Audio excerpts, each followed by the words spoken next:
أعوذ بالله من الشيطان الرجيم. بسم الله الرحمن الرحيم.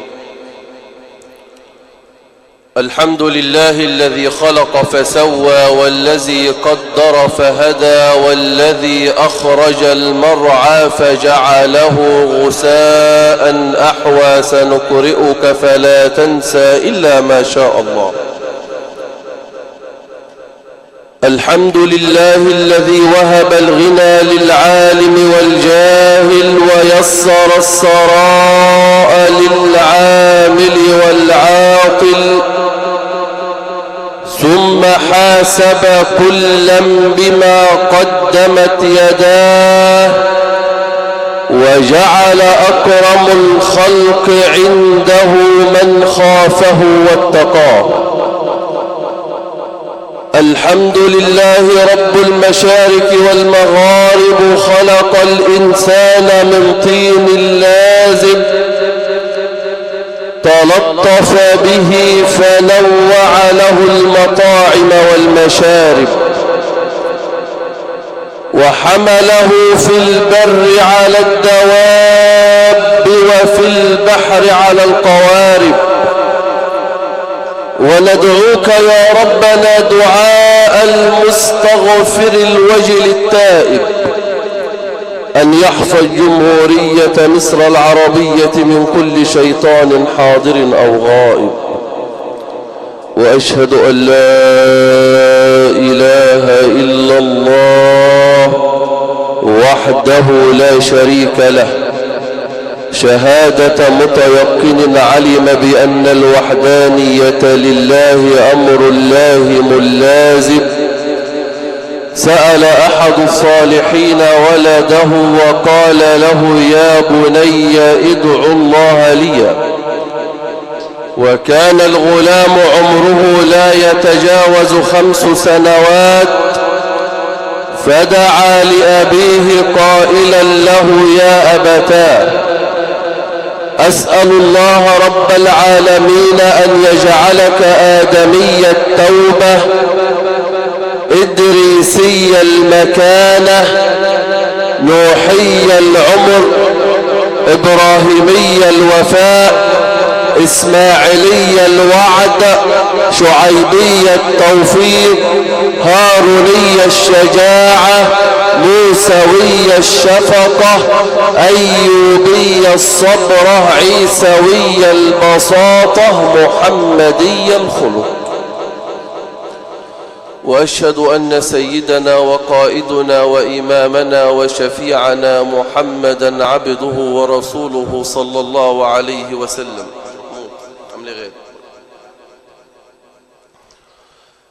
اللهم صل على سيدنا محمد النبي الهدى صلاة نفوز بها في غدا ونسعد بها ونكيد العدا، صلاة تفوق جميع الصلاة عليه مكررة صرمدا، عدد الحصى والثرى والرمال وموج البحار وقطر الندى، وأعداد شعر وريش الطيور وأنفاس خلق بطول المدى، وعدد الملائكة القائمين كذا الراكعين مع السجدا، وعدد حروف الكتاب الذي أتانا وكنا به نهتدى، وعدد الصلاة وفضل السلام ونور الصباح إذا ما بدا، وألفي صلاة وألفي سلام على أحمد محمد نبي الهدى. اللهم صل وسلم وبارك عليك يا سيد الكونين ويا إمام الحرمين الشريفين ويا شفيعنا في الدارين ويا جد الإمامين العظيمين الإمام الحسن والإمام الحسين. ربنا سبحانه وتعالى زكى نبينا محمد في القرآن وقال له وما أرسلناك إلا رحمة للعالمين، ثم زكاه بعد ذلك وقال له وإنك لعلى خلق عظيم، ثم زكاه بعد ذلك وقال له وما ينطق عن الهوى، ثم زكاه بعد ذلك وقال له علمه شديد القوى، ثم زكاه بعد ذلك وقال له ألم نشرح لك صدرك. ثم زكاه بعد ذلك وقال له ولسوف يعطيك ربك فترضى.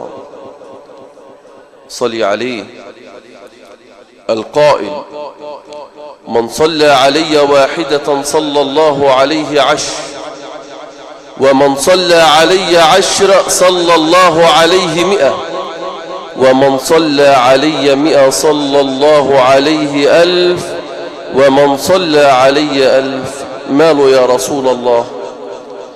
اللي بيصلي عليك مرة ربنا بيصلي عليه 10، واللي بيصلي عليك 10 ربنا بيصلي عليه 100، واللي بيصلي عليك 100 ربنا بيصلي عليه 1000. طب اللي بيصلي عليك 1000 ايه اللي بيحصل له يا سيدنا النبي؟ قال ومن صلى علي 1000 زاحمت كتفه كتفي على باب الجنة.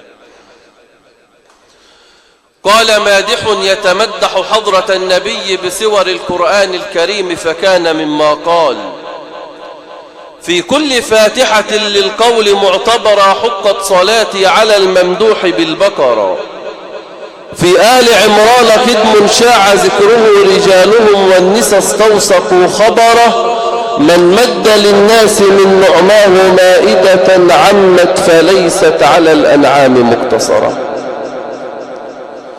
بعد كل هذا التكريم للحبيب النبي صلى الله عليه وسلم أصدر الملك الجليل أمرا من السماء بموت النبي، خاطبه ربنا سبحانه وتعالى وقال له إنك ميت وإنهم ميتون.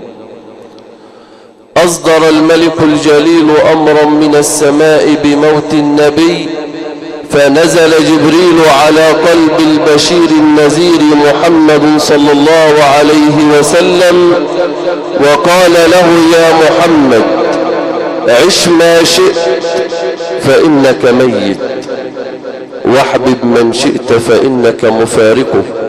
إن كانت الدنيا تدوم لأهلها لكان رسول الله صلى الله عليه وسلم حيا وباقيا. النفس تبكي على الدنيا وقد علمت أن السلامة فيها ترك ما فيها. لا دار للمرء بعد الموت يسكنها إلا التي كان قبل الموت يبنيها، فإن بناها بشر خاب مسكنها وإن بناها بشر طاب بانيها.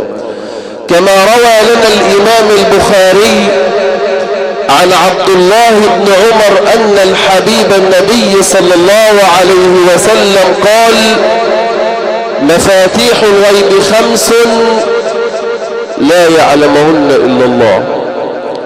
ثم قرأ قول ربنا سبحانه وتعالى في سورة لقمان آية 34 إن الله عنده علم الساعة وينزل الغيث ويعلم ما في الأرحام وما تدري نفس ماذا تكسب غدا وما تدري نفس بأي أرض تموت. كل حي سيموت ليس في الدنيا ثبوت، حركات سوف تفنى ثم يتلوها خفوت، وكلام ليس يحلو بعده إلا السكوت. يا ساكن هذه القرية كل أين ذاك الجبروت، كنت مطبوعا على النطق فما ذاك الصمود. أين أملاك لهم في كل إفك ما يكون، زالت الديجان عنهم وخلت تلك التخوت، عمرت منهم قبور وخلت منهم بيوت. إنما الدنيا خيال باطل سوف يفوت، ليس للإنسان فيها غير تقوى الله قوت، وحد الحي الذي لا يموت. الموت هو الشيء الحقيقي في الكون كله، لذا سماه الله بالحق فقال الحق وجاءت سكرة الموت بالحق. ما هو الحق؟ الحق أنك ستموت والله عز وجل حي لا يموت. ما هو الحق؟ الحق أن يموت الكبير والصغير والغني والفقير والملك والمملوك والصعلوك، ولا يبقى إلا مالك الملوك. ما هو الحق؟ الحق أن ترى عند موتك ملائكة الرحمة أو ملائكة العذاب. ما هو الحق؟ الحق أن ترى قبرك روضة من رياض الجنة أو حفرة من حفر النيران. ذلك ما كنت منه تحيد، ذلك ما كنت منه تفر، تجري إلى الطبيب والطبيب هو الله. كل الطبيب تخطفته يد الردى، يا زاعما شفى الأمراض من أرضاك، وكل المريض نجا وعوفي بعدما عجزت فنون الطب، سله من عافاك سيقول لك الله، وحد الله. سؤال بعد ما تصلي على سيدنا رسول الله: لماذا لم يستغيث الميت؟ لماذا لم يصرخ الميت؟ أتدرون لماذا لم يستغيث الميت؟ أتدرون لماذا لم يصرخ الميت؟ لأن الموت قد صعد إلى العقل فغشيه وغيبه، وجاء إلى البصر فأعماه وأرهبه، وجاء إلى اللسان فأخرسه وأسكته، وجاء إلى الجسد فهده وأسكنه، وجاء إلى اللون فغيره وعصفره. ارتفعت الحدقتان إلى أعالي الأجفان، وتقلصت الشفتان، سكرة بعد سكرة، وجذبة بعد جذبة، وشدة بعد شدة، جعلت أفضل خلق الله سيدنا رسول الله صلى الله عليه وسلم يمد يده إلى قدح فيه ماء ويمسح على جبينه ويقول: يا سبحان الله، إن للموت لسكرات، فاللهم هون علينا جميعا سكرات الموت. أسأل الله رب العالمين أن يتغمد الفقيد الراحل أبواس رحماته. اللهم اغفر لها وارحمها، اللهم اغفر لها وارحمها، وعافها واعف عنها، وأكرم نزلها، ووسع مدخلها. اللهم نقها من الذنوب والخطايا كما ينقى الصوب الأبيض من الدنس. اللهم ابدلها دارا خيرا من دارها، وأهلا خيرا من أهلها، وعشيرة خيرا من عشيرتها. اللهم كن لها يا ربنا من بعد الحبيب حبيبا، اللهم كن لها يا ربنا من بعد الحبيب حبيبا، اللهم كن لنا جميعا يا ربنا من بعد الحبيب حبيبا. اللهم ادخلها الجنة بلا سابقة عذاب، اللهم ادخلها الجنة بلا سابقة عذاب، ولا مناقشة حساب، ولا مؤاخذة عتاب يا أرحم الراحمين. اللهم اجعلها يا ربنا مع النبيين والصديقين والشهداء والصالحين، وحسن أولئك رفيقا. ذلك الفضل من الله، وكفى بالله عليما.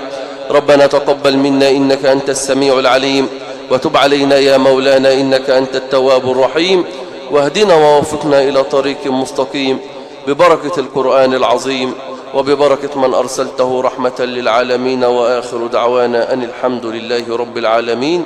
شكر الله عذاءكم واستماعكم، والسلام عليكم ورحمة الله. شكر الله سعيكم.